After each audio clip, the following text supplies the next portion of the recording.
गिरिराज सिंह जो केंद्र में मंत्री है वो कह रहे हैं कि अगर आज़ादी के समय हमारे पूर्वज सभी मुसलमानों को पाकिस्तान भेज देते तो आज ओवैसी जैसे लोग देश में नहीं होते। गिरिराज सिंह बिना मुसलमान, बिना बिरयानी, बिना शेरवानी, बिना ओवैसी साहब का नाम लिए हुए, बिना मस्जिद, बिना मंदिर के गिरिराज सिंह की औकात नहीं है चुनाव जीतने की। मिडिल ईस्ट के मुसलमानों से पूरा गले मिलते हैं। भारत के मुसलमानों से इतना चिढ़ क्यों है पूरे भाजपाइयों को और मोदी कैबिनेट को, मोदी जी को? हाँ। गिरिराज सिंह भोपू मंत्री, भोपू। बिहार में माइनॉरिटी का बजट क्या है? केंद्र सरकार में 40% लगभग माइनॉरिटी का बजट खत्म हो गया। गिरिराज सिंह को बिना मुसलमान के नाम लिए हुए इनको नींद नहीं आता है। मुसलमान को हिंदू मुसलमान करके चुनाव जीतते हैं। 7 पुश्त अपना दिखला दे कि देश की आजादी में इन लोग कुर्बानी दी। अरे फजले हक खैराबादी से लेकर वीर अब्दुल हमीद तक हमने कुर्बानी दी है। तिरंगा हमने दिया, हिंदुस्तान जिंदाबाद के नारे हमने दिए, सरफरोशी की तमन्ना हमने लिखा, टैंक के नीचे हम लेटे हैं। 40 MP वाला बिहार का लोग जाकर गुजरात में मजदूरी कर रहा है। 26 MP वाला गुजरात में फैक्ट्री का मालिक बना हुआ है। महागठबंधन को इसलिए क्योंकि हम मुसलमानों की लीडरशिप की बात करते हैं, हम सीमांचल के इंसाफ की बात करते हैं, मुसलमानों की हिस्सेदारी की बात करते हैं, जो तेजस्वी यादव को पछता नहीं है। तेजस्वी यादव चाहते हैं कि जैसे पिताजी मुसलमानों के साथ उन्होंने छल किया, उसी तरह ये भी छलना चाहते हैं। जदयू और राजद 1994 से लेकर अब तक एक भी दलित को इन लोगों ने राज्यसभा नहीं भेजा है। मुसलमान वोट दे, दलित वोट दे, राज्यसभा अखिलेश सिंह जाए, राज्यसभा मनोज झा जाए, विधान परिषद सुनील सिंह जाए। तेजस्वी यादव को दिक्कत हो रहा है जो शहाबुद्दीन साहब का नहीं हुआ, जो अनवारुल हक साहब के परिवार का नहीं हुआ, जो अब्दुल गफूर साहब के परिवार का नहीं हुआ। तो आपका और मेरा क्या होगा भाई? जो तस्लीमुद्दीन साहब के परिवार का नहीं हुआ वो मेरा और आपका होगा। सरदार पटेल ने तो RSS पे बैन लगाया था। ये देश की सच्चाई है। कांग्रेस ने हमेशा मुसलमानों के साथ नाइंसाफी की है। भाजपा और कांग्रेस में कोई नहीं फर्क देखते हैं। RSS की माँ कांग्रेस है, भाजपा की माँ कांग्रेस है। भारत सरकार के मंत्री गिरिराज सिंह का एक बार फिर से विवादित बयान सामने आया है। आपको बतला दें कि लगातार अपने बयानों को लेकर विवादों में रहने वाले बेगूसराय सांसद और केंद्रीय मंत्री गिरिराज सिंह चर्चा में रहते हैं। एक बार उन्होंने नया बयान दिया है और जो कि काफ़ी चर्चाओं में है। इसमें आपको बतलाएंगे कि बयान क्या है। ABP में ये खबर छपा है। उसके अनुसार आपको बतला दें कि गिरिराज सिंह ने बोला है कि 70 साल पहले हमारे पूर्वजों से जो भूल हुई उसका खमियाजा आज की पीढ़ी भुगत रही है। पूरी मुस्लिम कम्युनिटी अगर पाकिस्तान चली गई होती तो आज भारत में ना कोई जाकिर मियाँ होते, ना कोई ओवैसी और ना ही मदनी पैदा होता। ये गिरिराज सिंह का बयान है। इनका मानना है कि जब देश का बंटवारा हुआ उस समय सारे मुसलमान पाकिस्तान चले गए होते तो ओवैसी, मदनी और इन्होंने एक और नाम लिया जाकिर मियाँ, वो लोग पैदा नहीं होते। तो अन्य लोगों से तो बात नहीं करेंगे, लेकिन MIM के प्रदेश अध्यक्ष युवा विंग के हैं आदिल हसन, इनसे बात करेंगे और इनसे जानेंगे कि इनका इस पर क्या बयान है और क्या राय है।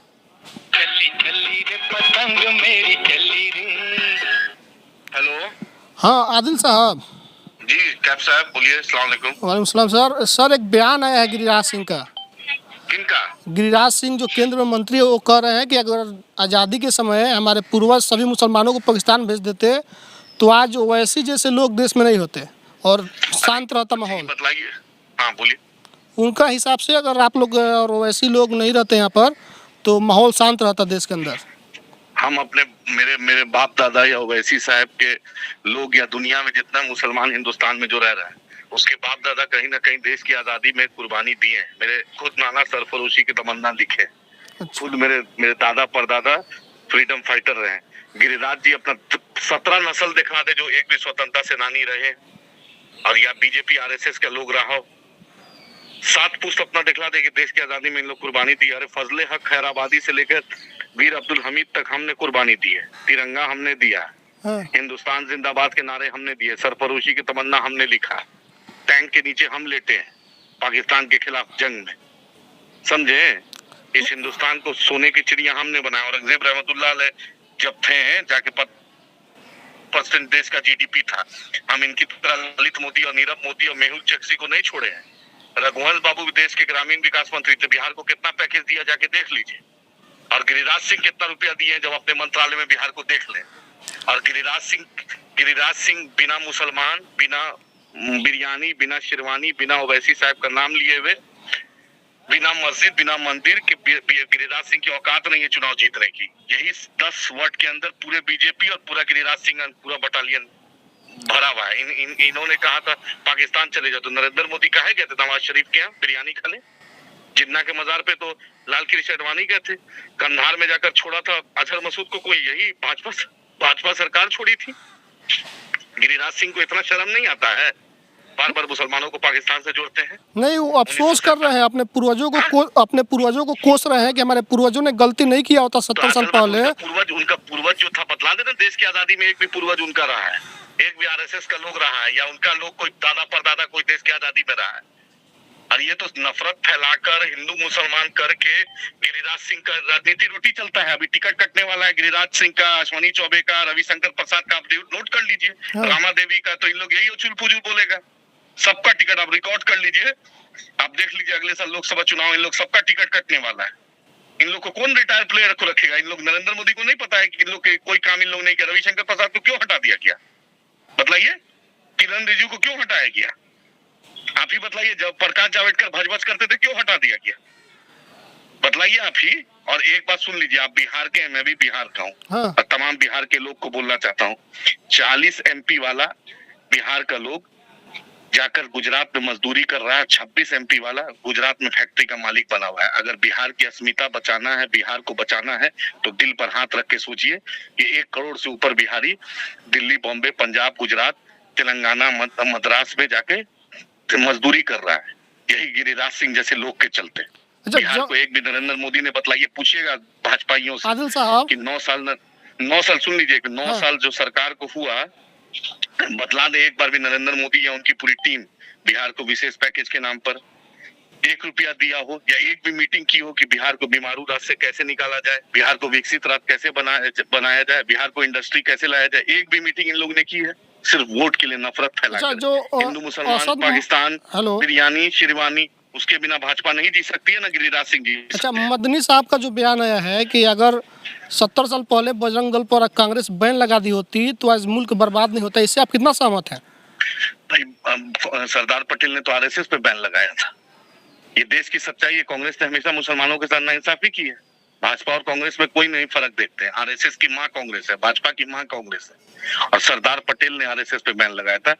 जो भाजपा अपने पोस्टर में और इतना सरदार पटेल की इतनी बड़ी मूर्ति इन्होंने लगाई है, जाकर यही सरदार पटेल साहब ने आरएसएस पे बैन लगाया था। तिरंगा नहीं मान रहे थे, संविधान नहीं मान रहे थे, यही आरएसएस वाले। और कांग्रेस जो है, कांग्रेस हर पाप की जननी शुरुआत कांग्रेस करती है, भाजपा उसको खत्म करती है। दोनों एक ही है। बतला दे, मेरठ मलियाना में क्या हुआ, हाशिमपुरा में क्या हुआ, भागलपुर में क्या हुआ, भिवंडी में क्या हुआ, सूरत में क्या हुआ, फिरोजाबाद में क्या हुआ, नीली में क्या हुआ? यही कांग्रेस के राज में। भाजपा ने गोधरा करवाया नरेंद्र मोदी के राज में, अखिलेश के राज में मुजफ्फरनगर हुआ। बतला दीजिए मुसलमानों को कहाँ इंसाफ मिला? बतलाइए। बिहार में माइनॉरिटी का बजट क्या है? केंद्र सरकार में 40% लगभग माइनॉरिटी का बजट खत्म हो गया। गिरिराज सिंह को बिना मुसलमान के नाम लिए हुए इनको नींद नहीं आता है। मुसलमान को हिंदू मुसलमान करके चुनाव जीतते हैं। इस बार टिकट भी नहीं मिल रहा है इनको। क्यों नहीं? ग्रामीण विकास मंत्री थे, बिहार को कितना पैसा दिए? उससे पहले एनिमल हस्बेंड्री मंत्री थे, कितना पैसा दिए? पूरे हिंदू भारत सबसे ज्यादा बीफ एक्सपोर्टर है, उस पर क्यों नहीं बोलते हैं गिरिराज जी? सबसे ज्यादा बीफ एक्सपोर्टर गिरिराज सिंह के वक्त में सबसे ज्यादा हुआ है। पशुपालन मंत्री थे ना मोदी सरकार में, पूरे दुनिया में इंडिया सबसे बड़ा बीफ एक्सपोर्टर बना है। ये तो गौ रक्षक है, ये तो गौ की रक्षा करते हैं। आप चेक कीजिए, आप गूगल कीजिए, सरकार का एनिमल हस्बेंड्री मिनिस्ट्री चेक कीजिए। पूरे भारत विश्व में सबसे बड़ा बीफ एक्सपोर्टर भारत बना है ये मोदी सरकार के कार्यकाल में। जाकर पूछिए, जाके मोदी जी से पूछिए। तो क्या आप ये कह रहे हैं कि बीजेपी का गौ रक्षा का दावा भी ढोंग है? बड़े बड़े मस्जिद क्यों जाते हैं? मस्जिद में जाते हैं पूरा। आदिल साहब जाकर मिडिल ईस्ट के मुसलमानों से पूरा गले मिलते हैं। भारत के मुसलमानों से इतना चिढ़ क्यों है पूरे भाजपाइयों को और मोदी कैबिनेट को, मोदी जी को? अच्छा आदिल साहब ये बताइए, हेलो चिढ़ है, सुनिए ना, गले नहीं मिलते हैं। हेलो जी, हम ये कह रहे हैं कि आप ये कह रहे हैं कि भाजपा जो गौ रक्षा के लिए वोट मांगती है उसका ढोंग है? पूरा ढोंग है। आप चेक कर लीजिए, आप आरटीआई डाल लीजिए, चेक कर लीजिए। आप आरटीआई से हम पूछ रहे हैं, कंधार में अजहर मसूद को कौन छोड़ा? यही भाजपा छोड़ी। पुलवामा में अटैक किसके वक्त हुआ? यही भाजपा के वक्त में। सबसे ज्यादा आतंकवादी घंटा भाजपा के वक्त में हुआ। कश्मीर में जाके देख लीजिए, 370 हटाए थे, बोलते थे कि आतंकवादी घट। मेरी पंडित हो, वहाँ का मुसलमान हो, वहाँ का दूसरा बिरादरी हर दिन मर रहा है, जाके पता कर लीजिए। अच्छा, भाजपा इनके lieutenant general mister Manoj Sinha को ये नहीं पता है कि महात्मा गांधी बैरिस्टर थे? आप जाके उनका भाषण सुन लीजिए। अच्छा, एक आखिरी सवाल रहेगा आदिल साहब आपसे कि आप लोगों पर गठबंधन के लोग भी हमला कर रहे हैं, बीजेपी वाले भी हमला कर रहे हैं, तो आप लोग किसके साथ खड़े होंगे? आखिर आप लोगों का अंतिम पड़ाव क्या है? किधर आप लोग जाने वाले हैं? देखिए, हम भाजपा के साथ खिलाफ थे, भाजपा के खिलाफ रहेंगे, भाजपा के खिलाफ अंतिम दौर तक रहेंगे। महागठबंधन को इसलिए क्योंकि हम मुसलमानों की लीडरशिप की बात करते हैं, हम सीमांचल के इंसाफ की बात करते हैं, मुसलमानों की हिस्सेदारी की बात करते हैं, जो तेजस्वी यादव को पछता नहीं है। तेजस्वी यादव चाहते हैं कि जैसे पिताजी मुसलमानों के साथ उन्होंने छल किया, उसी तरह ये भी छलना चाहते हैं। आज का मुसलमान, आज का युवा पूछना चाहता है कि माइनॉरिटी बजट कितना है, शमसुल हुदा में मदरसा में बहाली कब होगी, उर्दू टीटी का कब बहाली होगी, उर्दू अनुवादक का कब होगा, उर्दू टीचर की कब बहाली होगी, फारसी की कब होगी, अलीगढ़ मुस्लिम यूनिवर्सिटी किशनगंज को कब मिलेगा पैसा, मौलाना मजरूल हक को कब ग्रांट मिलेगा, बीएसएससी का कब मिलेगा, सीमांचल को स्पेशल स्टेटस कब मिलेगा, सीमांचल के लोगों को बाढ़ से कब निजात मिलेगा। ये लोग पूछता है तो तेजस्वी यादव को मिर्ची लग जाती है, क्योंकि आज बैरिस्टर असदुद्दीन ओवैसी साहब, अकबर साहब, अख्तरुल ईमान साहब, आज फॉर्म ए बी जो टिकट होता है वो बांटने का हक उनके हाथ में है। आज वो बांटना सिखाए हैं कि मैं बांट रहा हूँ। जो तेजस्वी यादव को दिक्कत हो रहा है, जो शहाबुद्दीन साहब का नहीं हुआ, जो अनवारुल हक साहब के परिवार का नहीं हुआ, जो अब्दुल गफूर साहब के परिवार का नहीं हुआ, तो आपका मेरा क्या होगा भाई? जो तस्लीमुद्दीन साहब के परिवार का नहीं हुआ, वो मेरा और आपका होगा। अच्छा, एक और सवाल है, एक और सवाल है। तेजस्वी यादव के साथ कोई गरीब यादव का इन्होंने टिकट दिया है? आदिल साहब, एक और सवाल है, सुनिए ना। यादव को इन्होंने एमएलसी बनाया। एमएलसी तो लोग गिनाते हैं कि हमने मुनीर रजा को बनाया और किसको किसको बनाया। तो भाई यादव कम्युनिटी में जिस माई माई की बात करते हैं, वो यादव कम्युनिटी को सिर्फ परिवार ये बनेंगे, इनका भाई बनेगा, इनकी बहन बनेगी, इनका मामा बनेगा, इनका एक मामा लोकसभा, एक मामा राज्यसभा, इनकी माता बनेंगी, इनके पिता बनेंगे। बतलाइए ना, गरीब यादव को इन्होंने क्या दिया? एक सवाल और है, एक सवाल सुन लीजिए। जदयू और राजद 1994 से लेकर अब तक एक भी दलित को इन लोगों ने राज्यसभा नहीं भेजा है। एक भी दलित को ना राजद भेजा है, न जदयू बेचा। आप नोट कर लीजिए, जाकर आप राज्यसभा का डायरेक्टरी से पता कर लीजिए। या पूरे दावे के साथ कह रहे हैं कि जेडीयू और राजद किसी ने दलित को राज्यसभा नहीं भेजा, पूरे दावे के साथ कह रहे हैं। एक भी नहीं भेजा। 1994 से आप चेक कर लीजिए, आज तक राजद ने एक भी दलित को, जदयू जब से बनी, राजद जब से बनी, आज तक एक दलित को राज्यसभा नहीं भेजा। राजद तो गिना रही है कि हमने उनको भेज दिया था, क्या नाम है उनका, चिराग पासवान के पिताजी को। चिराग पासवान के पिताजी को राजद के टिकट पे गए थे? वो तो गठबंधन का मामला था, लोजपा के टिकट पे गए थे। इन्होंने भेजा था क्या? राजद का दावा है कि हम अपने कोटे से भेज दिए थे। था। हाँ? अरे राजद के सिंबल पे गए थे। अब जैसे वो जयंत चौधरी बोले, अखिलेश यादव बोलेंगे कि जयंत चौधरी हम जाट को भेजे, तो भाई उसका तो अपना आरएलडी से समझौता होता है ना। अलायंस क्या होता है? अलायंस का मतलब आप ही बोलिए। आप मतलब मनोज झा जी को किस मुंह से भेजा है? राजद कितना उनका जात का लोग वोट देता है सामाजिक न्याय पर? चलिए मनोज झा के गांव में चलिए, उनका पंचायत चलिए, उनका ब्लॉक चलिए, उनका विधानसभा चलिए, उनका जात का लोग कितना वोट दिया है महागठबंधन को। चलिए उसके बाद आप इसको देखिए, अखिलेश सिंह के कितने जात के लोग ने वोट दिया है। मुसलमान वोट दे, दलित वोट दे, राज्यसभा अखिलेश सिंह जाए, राज्यसभा मनोज झा जाए, विधान परिषद सुनील सिंह जाए, और मुसलमान इनका और दलित इनका चाकरी करे। तो आपके सदर पर जिस तरीके से गिरिराज सिंह ने हमला बोला है, क्या आप लोग कोई कार्रवाई की मांग करेंगे या फिर कोई कदम उठाएंगे? अरे आप लोग गिरिराज सिंह को मीडिया सीरियस लेता है, गिरिराज सिंह को नरेंद्र मोदी भी सीरियस अब नहीं लेते। हाँ। गिरिराज सिंह भोपू मंत्री, भोपू मंत्री है। मैं आज बोल रहा हूँ, रिकॉर्ड कर लीजिए, अगला 2024 में इनको टिकट नहीं मिलने जा रहा है। चलिए, इसलिए बौखलाहट है, टिकट नहीं मिलना है, टिकट नहीं मिलने वाला, इसलिए बौखलाहट है। बौखलाहट है भाई, ये सब उलूल जुलूल नहीं बोलेंगे तो घर कैसे चलेगा? कैसे लाइमलाइट में रहेंगे? बतलाए ना, ग्रामीण विकास मंत्रालय में बिहार को कितना पैसा दिया उन्होंने? कैबिनेट मंत्री बने हुए 9 साल से, बतलाए बिहार को उन्होंने क्या दिया है? या अश्विनी चौबे ने क्या दिया? क्यों नहीं एम्स दरभंगा अभी तक बना? अश्विनी चौबे स्वास्थ्य मंत्री है, कितना रुपया दिया है एम्स दरभंगा को? 1 रुपया अभी तक 2017 में अरुण जेटली जी ने घोषणा किया था, क्यों नहीं मिला? बतलाइए। एएमयू किशनगंज को 1 रुपया क्यों नहीं मिला? आप ही बताइए। बिहार को ठीक है आदिल साहब, बहुत बहुत शुक्रिया। क्यों नहीं मिला? नरेंद्र मोदी 2013 में आकर बोल के गए थे। ठीक आप ही बताइए। बिहार का जो लोग है पूछ रहा है ना, सवाल पूछ रहा है ना, गंगा पर 4 पुल बना है, सीमांचल में 1 पुल नहीं बन रहा है, तो सवाल नहीं करें?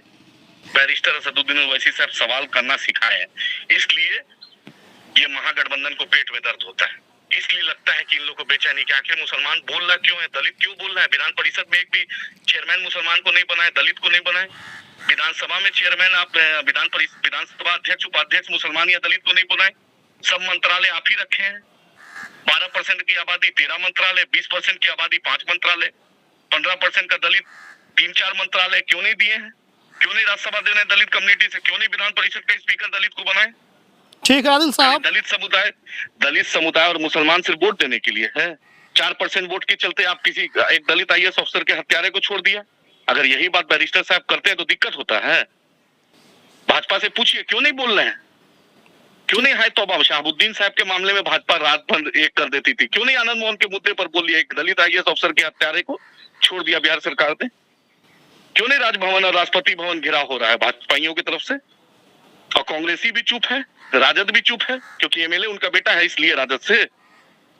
सवाल कीजिए कैफ साहब, नहीं हमने सवाल तो जब आपसे शहाबुद्दीन साहब का राजद नहीं हुआ तो मेरा और आपका क्या होगा। ये देश के बिहार के मुसलमानों को, दलित को सोचना चाहिए। ठीक, बहुत बहुत शुक्रिया सर। शुक्रिया। चलिए, तो ये थे आदिल हसन जो कि MIM के प्रदेश अध्यक्ष हैं, युवा विंग के, और प्रवक्ता भी हैं। इनसे हमने प्रतिक्रिया लिया कि गिरिराज सिंह का जो बयान आया है उस पर इनका क्या कहना है। तो आपने सुन लिया कि एक कुछ कह रहे थे। बाकी जो लोग वीडियो देख रहे हैं प्रतिक्रिया कमेंट बॉक्स में लिखिएगा। फेसबुक शेयर कीजिए, यूट्यूब देखते हैं चैनल को सब्सक्राइब कीजिएगा। धन्यवाद।